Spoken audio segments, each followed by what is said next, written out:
Olá! Quem de nós nunca sofreu uma grande injustiça?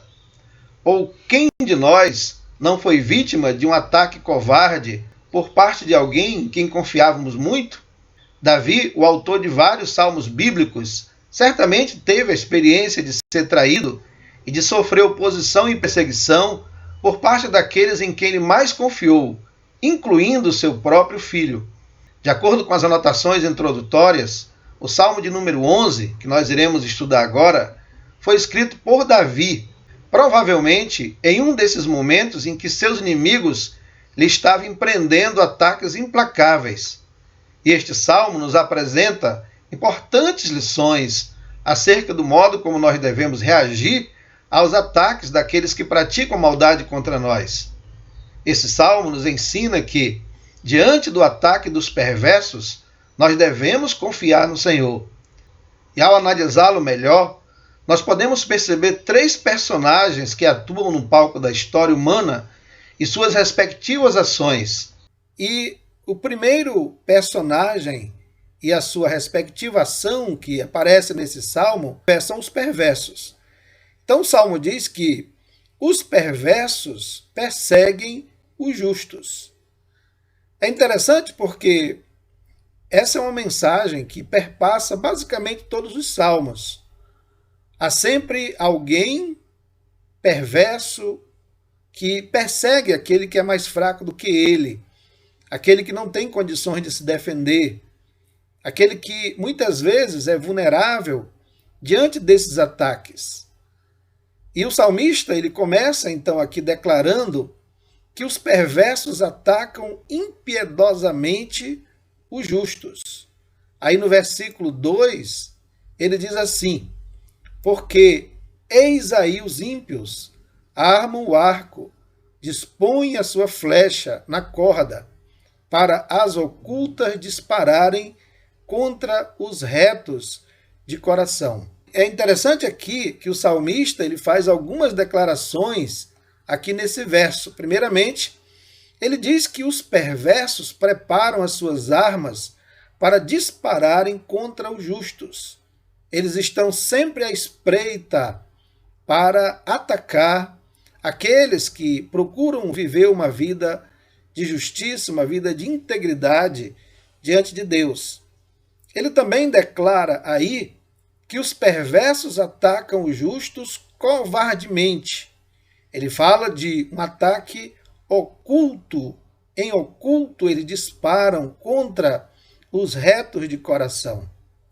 Além disso, no versículo 3, o salmista também declara que os perversos eles destroem os alicerces éticos. Aí no versículo 3, ele diz: ora, destruídos os fundamentos, que poderá fazer o justo? Ele faz, na verdade, uma pergunta, mas uma pergunta, obviamente, retórica.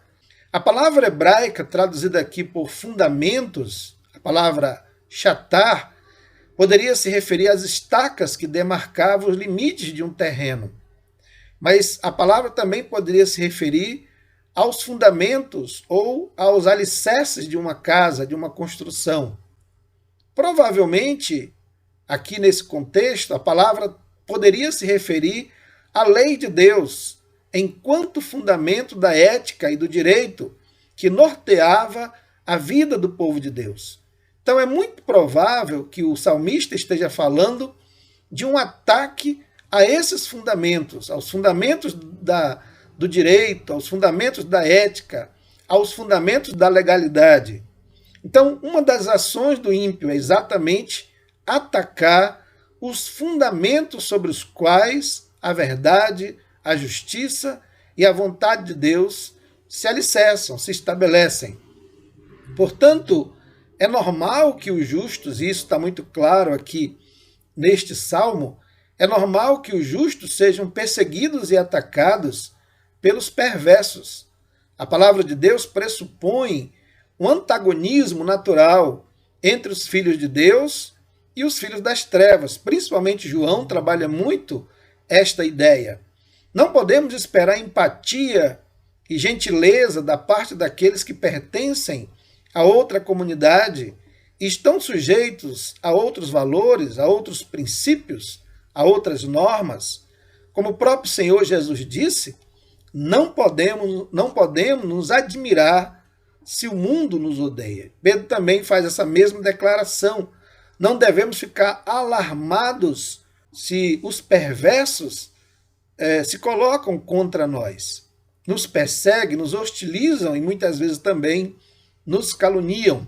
E nós falamos até agora do primeiro personagem que atua no palco da história humana e sua respectiva ação. Nós vimos que os perversos perseguem os justos. Por outro lado, esse salmo também nos ensina que os justos precisam se refugiar no Senhor. Então, se por um lado os perversos perseguem os justos, por outro lado, os justos eles se refugiam única e exclusivamente no Senhor.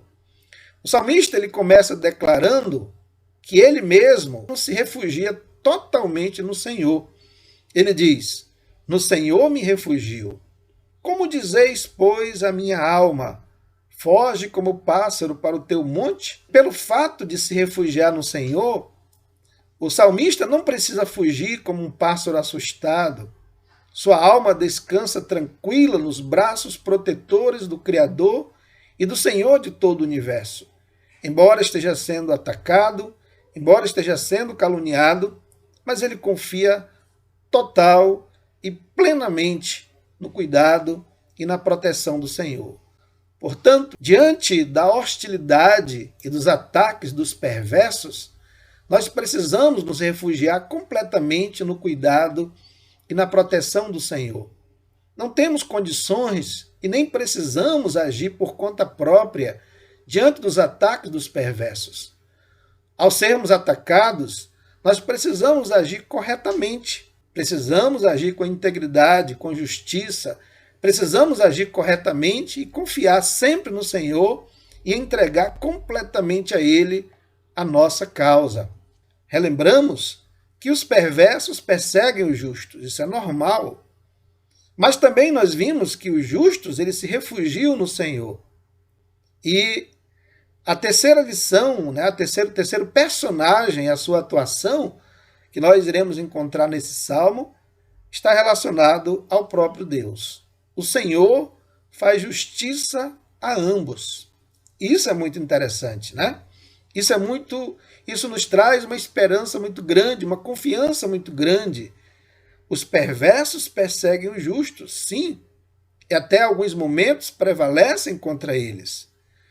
Os justos se refugiam no Senhor, e o Senhor faz justiça tanto ao justo, quanto também ao perverso. Primeiramente, meus irmãos, o salmista, nesse salmo, ele destaca a absoluta soberania do Senhor sobre a história e sobre a vida de todas as pessoas. No versículo 4, ele diz: o Senhor está no seu santo templo. Nos céus tem o Senhor o seu trono. Os seus olhos estão atentos. As suas pálpebras sondam os filhos dos homens. Então o salmista diz que o Senhor está entronizado nos lugares celestiais. Ele diz também que o Senhor conhece, o Senhor sonda as ações e intenções de todos os seres humanos. O Senhor conhece o nosso coração, o Senhor conhece as nossas atitudes, o Senhor conhece as nossas verdadeiras intenções, aquelas que muitas vezes estão ocultas em atos aparentemente bons e até nobres. Mas o Senhor conhece o mais profundo do nosso coração. O Senhor conhece o mais profundo de cada coração, de cada ação e de cada intenção por trás dessas ações. Em seguida, o salmista declara que o Senhor, então, conhecendo tudo isso, castiga os perversos, aqueles que têm o coração mau, perverso. Ele diz, primeiramente, que o Senhor abomina o que ama a violência. Aí no versículo 5 ele diz: o Senhor põe à prova ao justo e ao ímpio, os dois. Mas ao que ama a violência, a sua alma o abomina. O Senhor não se impressiona pelos discursos bonitos, pelos discursos que muitas vezes enganam e camuflam intenções malignas por trás das nossas palavras, por trás, às vezes, das nossas ações. O Senhor conhece o nosso coração, prescruta o mais profundo do nosso ser. E o texto diz que ao que ama a violência, a alma do Senhor abomina. E em seguida, o salmista também diz que o Senhor castiga o perverso. Ele diz: fará chover sobre os perversos brasas de fogo e enxofre, e vento abrasador será a parte do seu cálice. Naquele contexto, provavelmente o salmista estava sendo oprimido, estava sofrendo violência, sofrendo oposições muito fortes, cruéis talvez até, por parte de pessoas más, de pessoas ímpias. Mas o salmista ele expressa aqui a sua confiança de que no final os ímpios terão a sua recompensa. Por outro lado, o salmista ele expressa aqui a confiança de que o Senhor abençoa o justo. O verso afirma que o Senhor ama a justiça. Ele é um Deus da verdade, é um Deus da justiça, é um Deus do direito. E ele também declara que os justos contemplarão a face do Senhor. Isso expressa a verdadeira comunhão, relacionamento que haverá entre nós e o Senhor, entre o justo e o seu Criador, entre aquele que espera e confia no Senhor. Ele terá então a sua recompensa.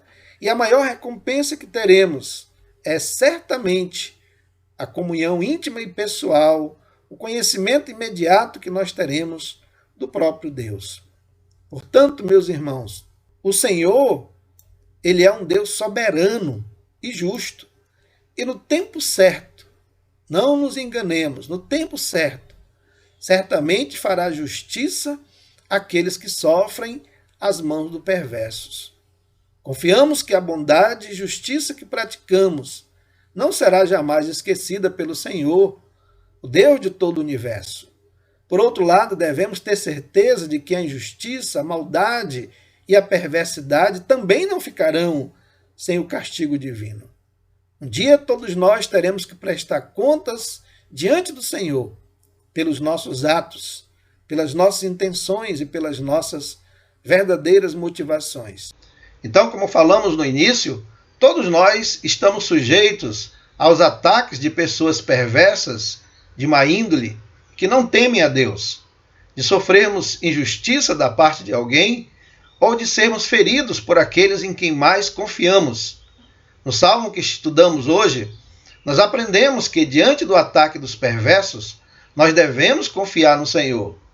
E neste salmo, nós podemos perceber 3 personagens que atuam no palco da história humana e também podemos perceber as suas respectivas ações. Primeiramente, nós podemos perceber nesse salmo os perversos e os seus ataques contra os justos. Mas o salmo também nos fala que esses justos, ao serem atacados pelos perversos, eles procuram refúgio no Senhor.